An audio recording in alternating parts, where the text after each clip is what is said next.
Saludos y bendiciones. Para mí es un verdadero privilegio estar con ustedes una vez más para seguir estudiando esta serie de lecciones basada en el libro de los Salmos. Vimos la semana pasada una lección bastante emotiva, emocional. Vimos a David o los salmistas expresar bastantes emociones, sus sentimientos, pero hoy vamos a ver una lección basada más en quién es Dios. Pero antes de continuar, vamos a pedir la presencia del Espíritu Santo por medio de la oración. Oremos. Amado Padre que estás en los cielos, alabado, glorificado y bendecido, enaltecido sea tu nombre por siempre. Señor, estamos delante de ti agradecidos por tus cuidados, por tu protección, por tu bendición, porque tú eres Dios justo, soberano, que gobierna este mundo con justicia. En este momento estamos delante de ti también para pedirte una bendición especial por cada persona que tiene a bien sacar de su tiempo para vernos. Eh, que la presencia de tu Santo Espíritu sea con ellos durante toda esta semana y conmigo al momento de grabar esta lección. Todo te lo pedimos, no porque haya mérito en nosotros, sino en el nombre y por la sangre de Jesús. Amén. Fíjense que el título es bastante interesante, El Señor reina. Por eso está mencionando que esta lección cambia totalmente la de la semana pasada. Ahora vamos a ver la naturaleza de Dios. ¿Quién es Dios? Y el versículo para memorizar dice, el Señor reina, se vistió de majestad. El Señor se vistió, se ciñó de fortaleza, afirmó el mundo y no se moverá. Salmos 93:1. Salmos tiene bastante temas, pero sostiene fundamentalmente la creencia de un Dios soberano, el único Dios. Él creó y sostiene los mundos, o sea, él creó y sostiene lo que ha creado. No es como la creencia que dicen por aquí que Dios creó, pero dejó al mundo a la merced del tiempo, sino que Dios, además de crear, él sostiene lo que creó. Él es el rey soberano en todo el mundo y no solamente es rey soberano, sino que gobierna con justicia y rectitud. Sus leyes son buenas y dan vida a la que los cumplen. O sea, el propósito de la ley no es mantenernos sujetos o controlados, sino es que nos da vida.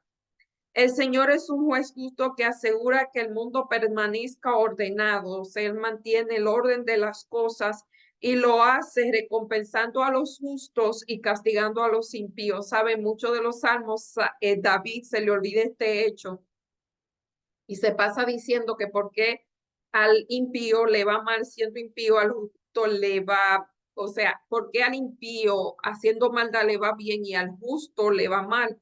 Pero aquí realmente cuando David está eh, usando, o sea, no está bajo los efectos de las emociones o la tristeza, él ve quién es Dios claramente y declara que Dios es justo.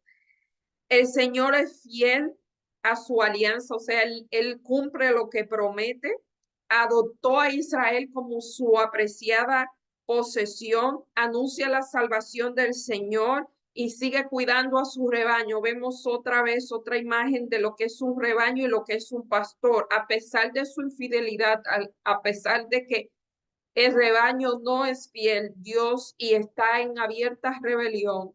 Dios sigue cuidando a o sea, él hace esta metáfora del rebaño y él dice que a pesar de todo, Dios sigue cuidando.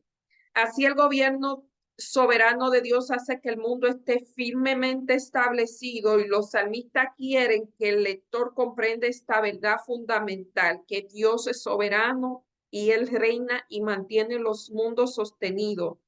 Con esta visión del mundo como faro, los salmistas buscan prosperar y servir a Dios con devoción absoluta. O sea, los salmistas quieren establecer que nosotros debemos adorar y reverenciar a Dios por la naturaleza, por quien es Él.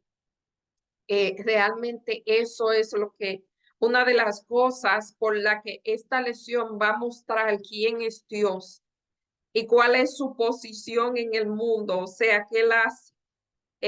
y que la adoración Él se la merece porque Él nos creó, nos formó, nos salvó y Él es soberano. Y una de las razones por la cual Dios es Dios, Dios nos hizo, el Señor nos hizo en el Salmo 8 y 100. ¿Cómo cómo se describe Dios y a las personas en estos salmos? ¿Qué revelan acerca del carácter de Dios? O sea, si nosotros vemos el Salmo número 8, declara a Dios como creador. Vamos a buscar los Salmos 8.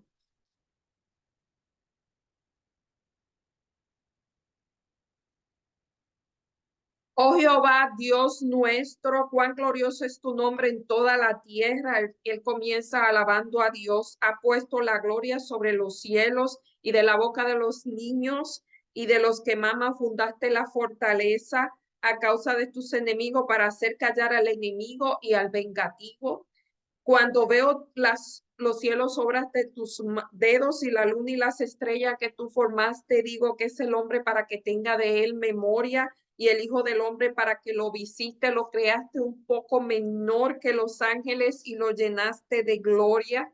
Ah, le hiciste soñerear sobre las obras de tu mano. O sea, ¿quién es? ¿Cómo describe el hombre? ¿Cómo describe el salmista? Este salmo de David, ¿cómo describe el salmista a los hombres? Escribe el salmista como, perdón, a los hombres como una obra creada por Dios y que Dios lo llena de gloria y lo hizo un poquito menor que los ángeles y le dio y lo llenó de gloria y le dio autoridad de señorear, o sea, lo hizo mayordomo de su creación. Todo pusiste debajo de sus pies ovejas, o sea, Dios hizo al hombre, lo creó, primero creó al universo, creó a Dios. Estábamos hablando de eso el día de hoy, estábamos hablando de mayordomía y exactamente estábamos hablando de eso. Dios primero crea algo y se lo da al hombre para que señoree sobre eso, para que cuide y eso es realmente lo que es la mayordomía. Aquí está. Oh Jehová, Señor nuestro, cuán grande es tu nombre en toda la tierra. Y en el Salmo 100, uno de los rasgos de carácter que vemos aquí es que Él es poderoso y que Él es justo. O sea, Él, déjeme ver, perdón. O sea, aunque el hombre es es creado, Dios se recuerda del hombre, Dios no lo olvida y él hace callar, o sea, un juez justo porque él hace callar al vengativo. Y en el Salmo 100 y se preocupa, o sea, Dios es grande y aún así ama a su criatura, se preocupa por ellas. En el Salmo 100 cantad alegres a Jehová, habitantes de toda la tierra, servía a Jehová con alegría, venía ante su presencia con regocijo, reconoce que Jehová es Dios, Él nos hizo y no nosotros a nosotros mismos, pueblos somos suyos y ovejas de su prado. Aquí otra vez, ¿quiénes somos? ¿Quiénes somos nosotros? Somos pueblos suyos y hace una metáfora, somos ovejas de su prado. Y entonces aquí Él es compasivo, Él es poderoso, es justo, es bueno y misericordioso, y aún así Él nos ama. Dice aquí que somos las obras de su mano y proclaman la gloria y su poder. El nombre de Dios es majestuoso en toda la tierra. El Señor ha creado todo, no tiene principio, es eterno, es superior a los dioses de otras naciones que son obra de las manos. O sea, Dios es el creador y los otros dioses eran obra de las manos de las criaturas que Dios creó. Dicen que tienen manos pero no palpan, mientras que en la mano del Señor están las profundidades. O sea, David está comparando quién es Dios versus quiénes son los ídolos que adoraban los idólatras, que eran hechos de mano.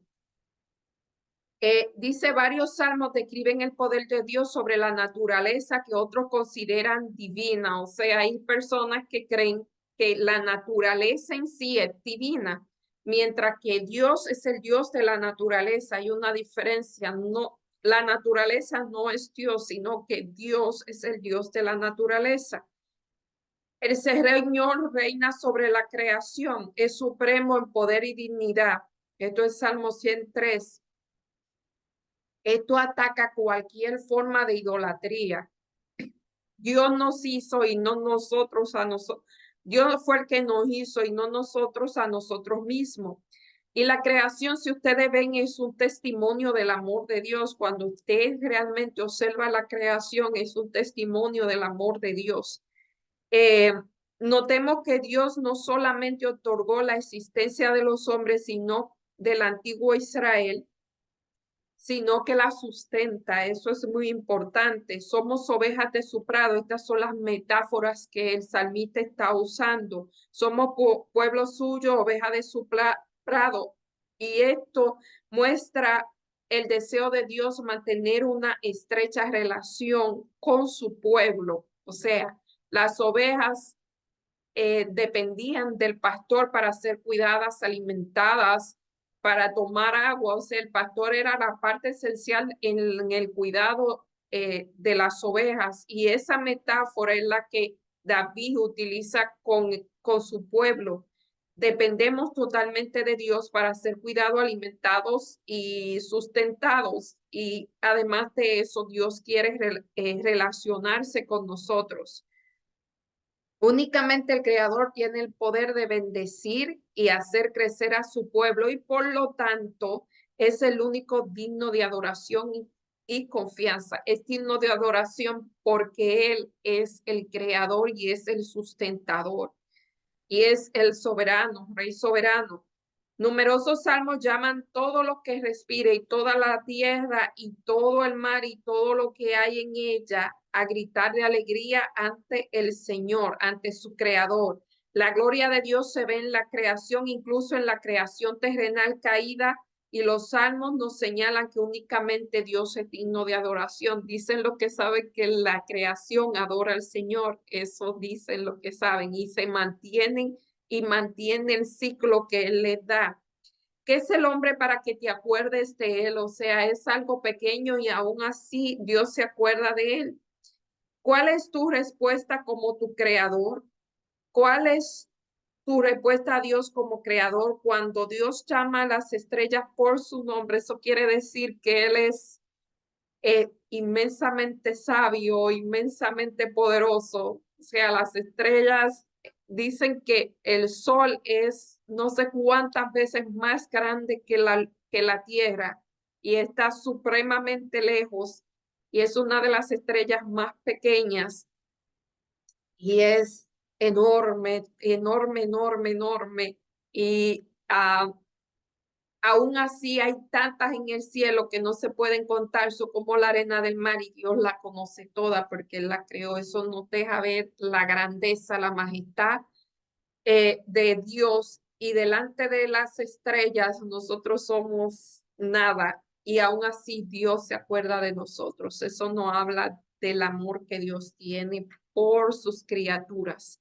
La parte del lunes, el Señor reina estrechamente ligado, es inseparablemente ligado al concepto del Señor como creador, el concepto como soberano. Él solamente no es creador, sino es soberano como gobernante. La declaración el Señor reina se proclama solemnemente en los Salmos 93, 1, 96, 10, 97, 1, 99, 1, si lo quieren leer. O sea, deben leerlo.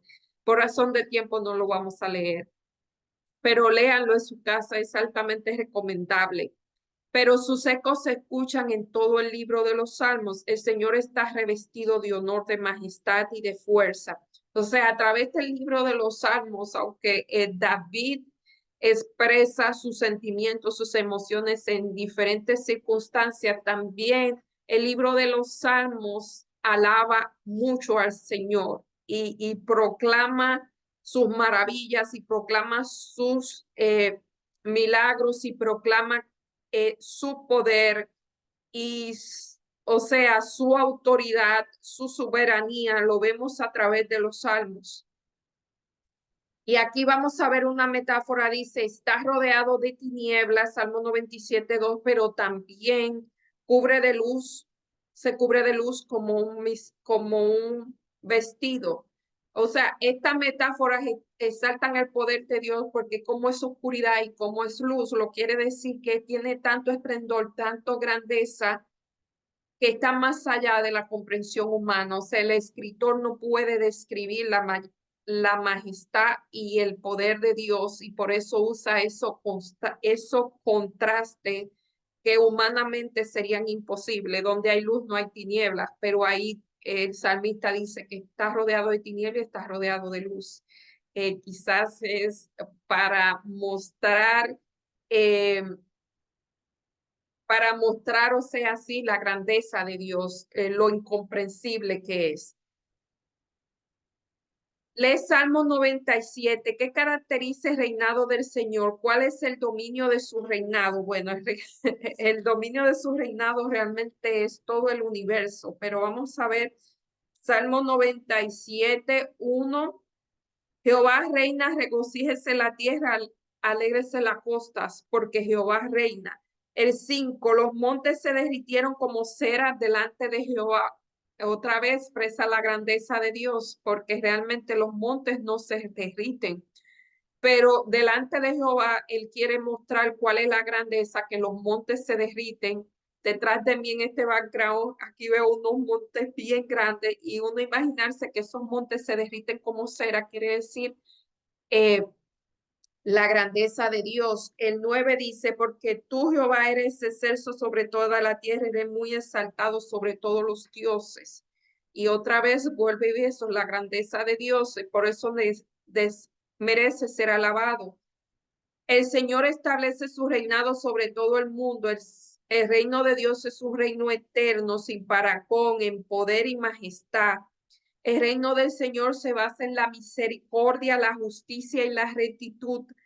Aporta orden, estabilidad, mundo creado. O sea, vuelvo y digo, no solamente lo creó, sino que es justo, recto, aporta orden y estabilidad. Muchos salmistas visualizan que la humanidad reconoce a Dios como su soberano, pero no lo hacen. O sea, se supone que lo hagan, pero no lo hacen. Ni siquiera los gobernantes terrenales, al menos por ahora. El reino del Señor es desafiado constantemente por los impíos que se niegan, que se burlan de él, que oprimen al pueblo, que desafiado por la prosperidad de algunos impíos, turbado por la indulgencia, el salmista confía en el gobierno soberano de Dios y continúa deleitándose en la seguridad de los justos juicios. Por la fe, el pueblo de Dios se regocija en el establecimiento del reino de Dios mediante el ministerio redentor y espera la consumación del reino en su segunda venida. Los que aman al Señor aborrecen el mal, porque nuestro amor a Dios debe hacernos odiar el mal. O sea, si usted está con Dios, debe ser antagonista o enemigo de lo que está mal. ¿Cómo se relacionan estos dos conceptos? Realmente no, o sea, si alguien está del lado del bien, va a odiar el mal, no le va a gustar realmente, y viceversa. Si usted está del lado del mal, no le va a gustar el bien. Eh, Dios es juez. Y ahora en el Salmo 75 vamos a ver cómo el salmista habla acerca dice, ¿por qué es vana la jactancia de los impíos? Según Salmo 75. Y dice aquí en el Salmo 75, más Dios es juez. Dice, porque ni el oriente, ni del occidente, ni del desierto viene el enaltecimiento, más Dios es juez. A este humilla y a aquel enaltece. O sea, Dios es justo. ¿Y por qué es vana la jactancia de los impíos? Porque Dios humilla al que quiere y enaltece al que quiere. Como rey soberano, el Señor es también legislador. Salmo 99:7 y juez, Salmo 98:9, 97:2. Los impíos amenazan constantemente el orden de Dios que Dios estableció, pero el Señor juzgará al mundo y pondrá fin y dominio al mal. O sea, en el Salmo 75 hay varias imágenes que describen la destrucción irrevocable de los impíos. Dice la imagen de una copa con vino tinto, el Salmo 75:8. Dice, porque el cáliz es una copa, está en la mano de Jehová y el vino está fermentado, lleno de mistura y él derrama del mismo, hasta en el fondo lo apuran y lo beberán los impíos de la tierra. En segundo lugar, los impíos que no se arrepienten son destruidos para siempre. Salmo 97:3. Algunos salmos describen poéticamente la inutilidad de las almas humanas contra el juez. Salmo 76:3-6. Ok, aquí está hablando que cada persona tiene su recompensa. El justo va a recibir su recompensa y el impío también, porque Dios es un Dios justo. Y eso va a pasar, o sea, Dios sondea los corazones como parte de un juicio. Él conoce qué hay en el corazón de cada cual, cuáles son las intenciones de cada cual. Dice que Dios hace de la vida de la persona una búsqueda que realiza para bien, para ver puede salvar, procede en la ejecución del juicio sobre el mundo. Este juicio a veces se denomina el juicio investigador, cuando Dios defiende a lo justo y decide el destino de los impíos. Salmo transmite la misma noción que se expresa en estos textos bíblicos de que el juicio de Dios comienza en el pueblo de Dios y extiende a toda la tierra. Deuteronomio 32:36, 1 Pedro 4:16. El salmista clama a Dios para que lo busque, pero confía en la justicia de Dios. O sea, aquí está el concepto de que si la persona obró bien, si se esconde detrás del manto de Cristo, Dios lo justifica por la fe y en el juicio Dios no va a ver sus pecados, van a ser perdonados porque esa persona pidió perdón y se cubrió con el manto de justicia que es el manto de Cristo. Eso es lo que llamamos justificación por la fe. Y David o los salmistas están claros en esto. Salmo no nos llama a alegrarnos de la espera del juicio de Dios, alegrarnos, Salmo nos llama, o sea, nos llama a alegrarnos a la espera del juicio de Dios porque es la consumación de todas las cosas, o sea, el que va a un juicio y no es culpable no tiene nada que temer. Porque la buena noticia es que están cubiertos. Si usted está cubierto por la sangre de Cristo, esto es una metáfora, no es literal. No tiene nada que temer porque está suelto totalmente. En la parte del miércoles se acuerda siempre de su pacto, o sea, a Dios no se olvida de lo que Él ha prometido. El tema del juicio de Dios suscita una pregunta importante. ¿Cómo puede el pueblo de Dios tener paz con Dios y la seguridad de la salvación en el momento del juicio? Salmo 94:14. Salmo 94:14, porque no abandonará Jehová a su pueblo ni desamparará a su heredad.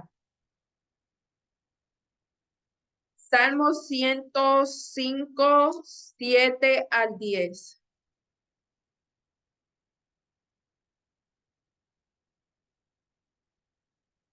Salmo 105.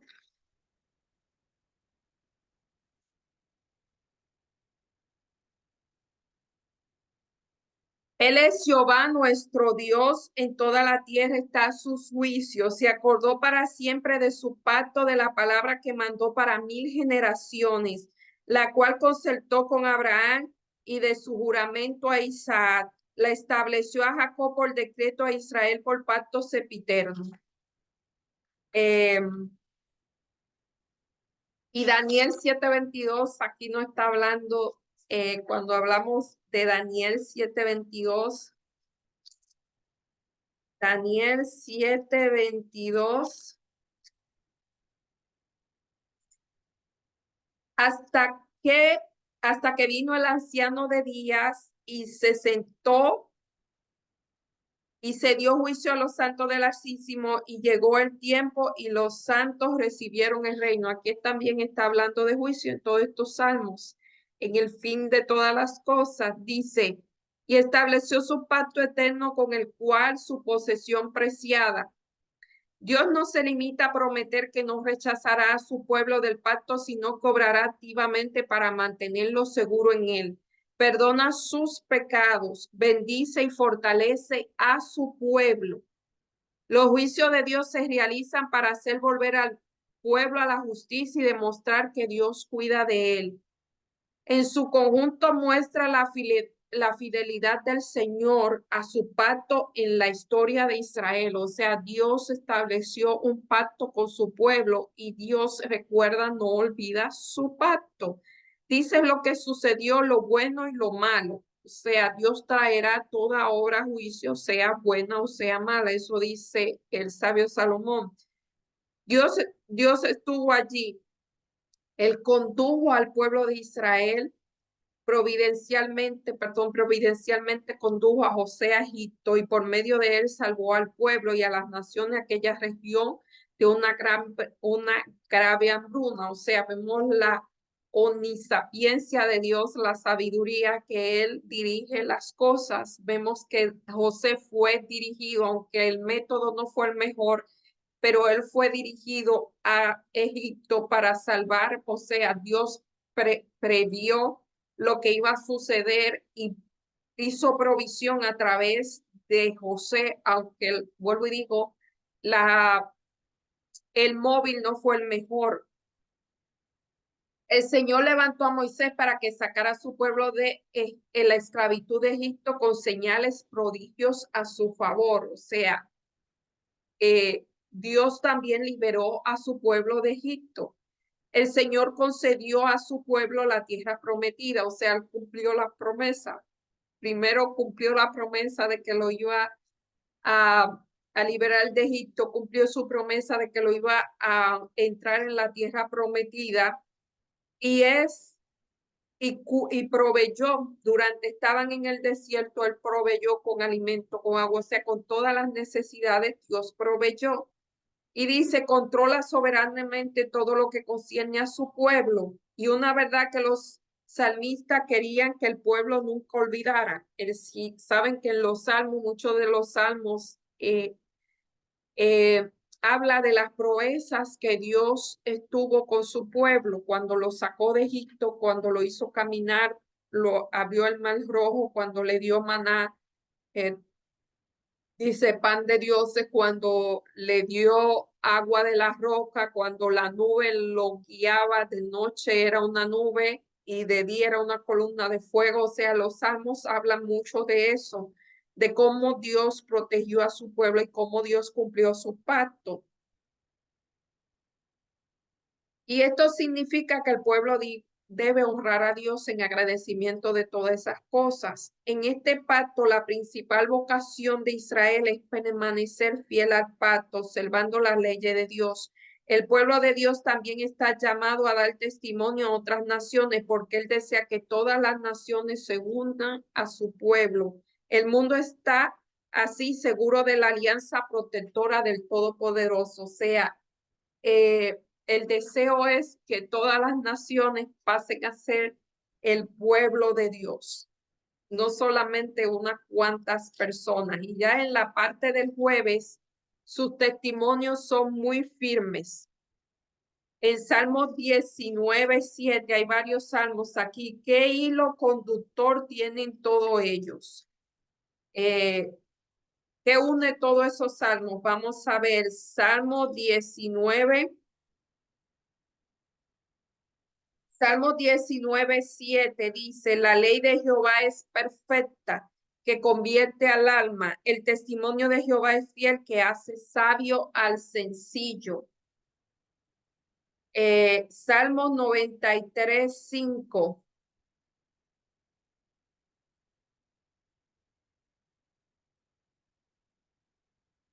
Tus testimonios son muy firmes. La santidad convierte a tu casa, oh Jehová, por los siglos y para siempre. Salmo 119, 165. Salmo 119 es el capítulo más largo de la Biblia. 165 dice, Mucha paz tienen los que aman tu ley y no hay en ella tropiezo. Y Salmo 1 y 2 y 6, 18, hay varios libros y todos ellos hablan, todos esos salmos hablan de la línea es la ley de Dios, o sea, la supremacía del Señor en el mundo como creador y juez soberano tiene implicaciones teológicas, la fiabilidad de su testimonio, o sea, todos hablan de los testimonios de la ley de Dios. Los testimonios en hebreo decreto ley se refieren a un conjunto de leyes y ordenanzas, la cual es el Señor, por las cuales Señor, o sea, todo gobierno tiene leyes, todo gobierno tiene leyes que ayudan a gobernar. El gobierno de Dios también tiene unas leyes que los ayudan a gobernar eh, la vida religiosa y social del pueblo. Son muy firmes y reflejan la estabilidad y permanencia del trono de Dios en el mundo, de un Dios que Él es soberano, o sea, en el mundo que Dios creó y que Él es soberano. La palabra hebrea traducida como firme transmite la noción de fiabilidad, fidelidad y firmeza. Las leyes de Dios son inmutables y indestructibles. Dios garantiza la integridad de sus promesas y su mandato. La fiabilidad de Dios a la vez totalmente es tranquilizadora, de carácter inmutable, o sea, no se mueve, permanece para siempre. De un gobierno y totalmente exigente al pedir al pueblo respuesta de confianza y obediencia de Dios. O sea, dicen que la ley de Dios es el carácter de Dios, es el reflejo del carácter de Dios y realmente esa ley es la que gobierna al, al, es que gobierna el reino de Dios y está llena de firmeza y estabilidad, no es algo que cambia. Eh, Dice que la ley de Dios y la palabra de Dios permanecen para siempre, son inmutables porque son su carácter, vuelvo y digo.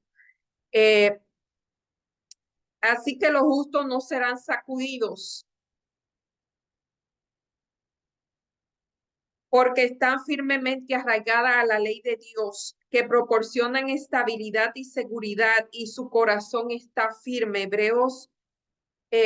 En hebreo, Nahón también significa estar firme, estar seguro en el Señor. Nada hace tropezar a los que guardan la ley. Implica la protección y la conducción de Dios en la vida. La palabra de Dios se representa como la lámpara para guiar los pies del salmista y así lo protegen de las trampas ocultas. La paz del que goza, hay paz en lo que guardan su ley y aman su ley porque están obedeciendo la voluntad de Dios, están siendo guardados. La ley no solo es realmente es una valla de protección que nos protege contra el mal, nos hace vivir una vida mejor.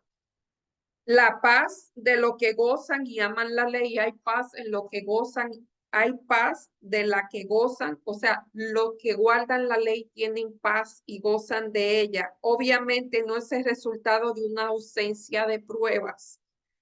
No quiere decir que la persona que guardan la ley tienen paz porque todo está en calma, es que tienen paz a pesar de las pruebas, porque su permanencia no, o sea, su firmeza y su permanencia y su paz no depende del medio que los rodea, sino de quién está con ellos, de quién ellos dependen. Y su dependencia es Dios, como yo decía la semana pasada. Estas personas, David, Moisés, José, aprendieron a estar estables, no porque las cosas que estaban a su alrededor estaban bien, sino a pesar de todo estar mal, ellos tenían estabilidad porque su dependencia, su paz, su tranquilidad provenía de Dios, no de su alrededor. Esa es la diferencia. ¿De qué manera práctica te ha ayudado en tu vida a guardar las leyes, los estatutos y los testimonios de los Dios? ¿Por qué sufriste al violarlo? Otra vez digo, la ley de Dios es una valla de protección. ¿Sabe? A veces yo he viajado a lugares como están en ese background, por esas montañas, los parques nacionales de Estados Unidos, como las montañas rocosas de Rocky Mountains, el Yosemite, eh, y cuando uno va por esas montañas realmente tan altas, las carreteras a veces tienen tantas curvas y uno va subiendo y son carreteras tan estrechas que realmente yo veo cuando la carretera tiene una valla de protección que yo la veo entre la carretera y el precipicio, eso me da a mí mucha tranquilidad y mucha paz.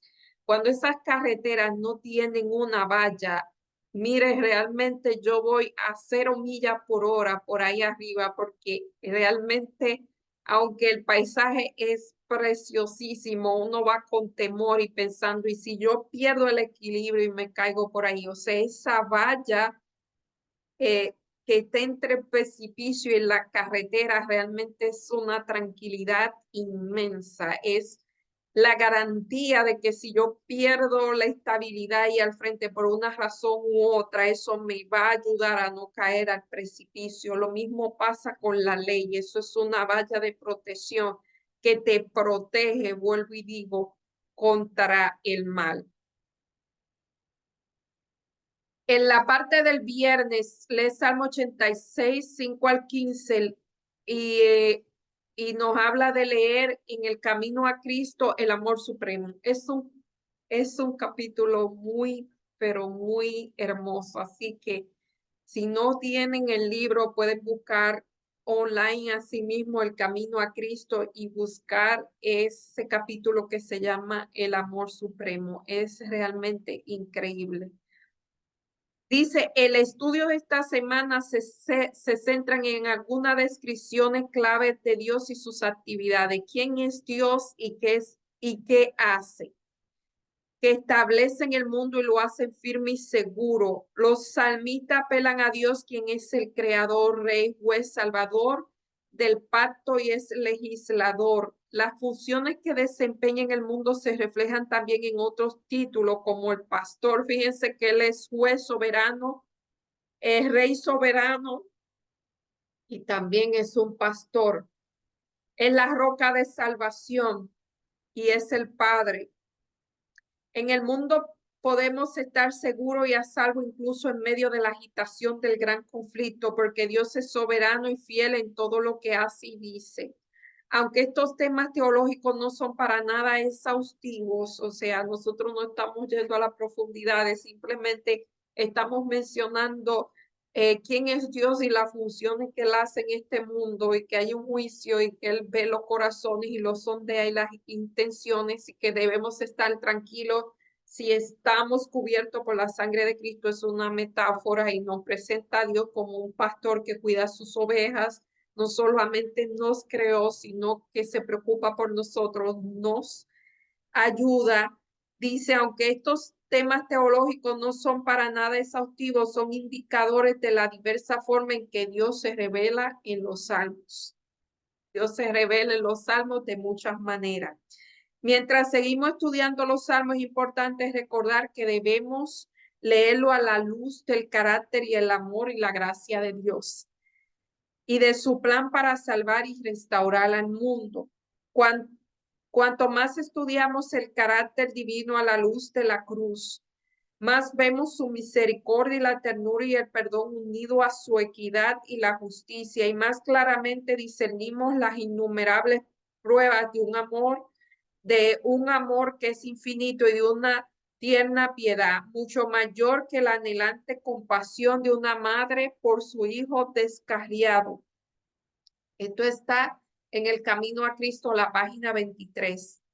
En los Salmos, incluso cuando el pueblo se enfrentaba al juicio de Dios por su rebelión, sigue invocando a Dios porque sabe que la ira de Dios es solamente por un momento, pero su misericordia dura toda la vida. Esto es Salmo 103, 8. Así que, como vimos, los salmos no solamente son los lamentos de David, son las preocupaciones de David, son a los sentimientos de David, sino que en los salmos David y los otros salmistas exaltan a Dios y describen quién es Dios y qué hace Dios a favor de nosotros, desde ser el Dios creador y soberano del universo hasta ser un pastor que cuida a las ovejas, que somos nosotros. Nos hizo un poco menor que los ángeles, pero nos cubrió de gloria y nos hizo mayordomos de su creación. Así que eso es realmente muy interesante. Así que sin más, yo espero que hayan disfrutado de esta lección también, que realmente la estudien, lean todos los versículos que están ahí, que por razón de tiempo no se pudieron leer, pero realmente aprovechen estas lecciones tan exquisitas que están viniendo sobre el libro de los Salmos o basadas en el libro de los Salmos. Yo me despido deseándole a todos una feliz semana, una muy bendecida semana. Los que están en Texas, protéjanse del frío que va a venir y que la gracia de Dios lo acompañe. Oremos. Amante Padre y glorificado y bendecido, alabado y exalzado sea su nombre por siempre. Señor, te damos gracias porque tú no solamente nos creaste, nos formaste, nos salvaste, nos redimiste, sino que tú también estás al pendiente de cada uno de nosotros como lo haría un pastor con sus ovejas, supliendo todas nuestras necesidades, aquellas que aún nuestras mentes no alcanzan a concebir, pero que tú tienes conocimiento de ellas y las suples. Señor, gracias porque en tu infinito amor y tu infinita misericordia tú no dejaste parámetros, la ley que nos protege, Señor, de caer en el precipicio del pecado, Señor, nos protege contra el mal y nos permite vivir una vida agradable, Señor, y vivir una vida eh, libre de males, Señor. Ayúdanos amar tu ley, ayúdanos a guardar tu ley, ayúdanos a apreciar tu ley y a ver realmente que es simplemente un acto de amor y no de control. Bendice a cada persona que nos acompaña cada semana, lo que lo hacen por primera vez, lo que han llegado hasta aquí, Señor, que tú los protejas, los bendiga, los cuida, los cubre con tu amor y con tu sangre, Señor, y que le hagas pasar una hermosa semana. Todo te lo pedimos no porque haya mérito en nosotros, sino por la sangre derramada en el Calvario, en el nombre y por los méritos de Jesús. Amén. Bye, hasta la próxima semana, si Dios lo permite.